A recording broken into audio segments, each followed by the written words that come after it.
వాళ్ళు అరేంజ్ చేసుకునేప్పుడు మాది సాయి లీలామృతం కిట్టి అండి.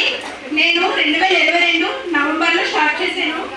ఈ బాబా కిట్టి స్టార్ట్ చేసినప్పటి నుండి కూడా ఎన్నో నిదర్శనాలు అయితే కనిపిస్తున్నాయండి. సాయిబాబా లేరు, ఆయన ఇలా చేయాలి అని చెప్పి అందరూ అనుకున్న కూడా బాబా నిదర్శనాలు చూసి నేను ఉన్నాను అని చెప్పి కిట్టీలో జాయిన్ అవుతున్నారు.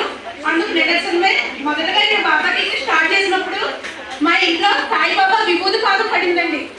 అది కిట్టి అంతా అయిపోయాక నైట్ కరెక్ట్గా 11:30కి ఎవరు తలుపు సౌండ్ వినిపించింది. తలుపు తీసి చూస్తే ఎవరూ లేరు. చిన్ని చిన్ని అడుగులు వేస్తూ సాయి నువ్వు రారారా అంటూ మొదలు పెట్టాము. కరెక్ట్గా పుట్టిన పిల్లడు ఎంత పాదం ఉంటుందో అంత పాదం మా ఇంట్లో పడిందండి. అది నాకు ఒక మిరాకిల్. అలాగే నాకు కూడా కాదు, ఇప్పటి వరకు కిట్టి అయిన వాళ్ళందరి ఇళ్లలో కూడా ఏదో ఒక నిదర్శనాలు ఆయన చూపిస్తూనే ఉన్నారు. సాయిబాబా అంటే ఆయన ఒక ఫకీరు, ఆయన ఏం చేస్తాడే అనుకుంటున్నాను. సాయి నమ్మని వాళ్ళు కూడా ఈ రోజు ఈ నిదర్శనాలు చూసి అందరూ కూడా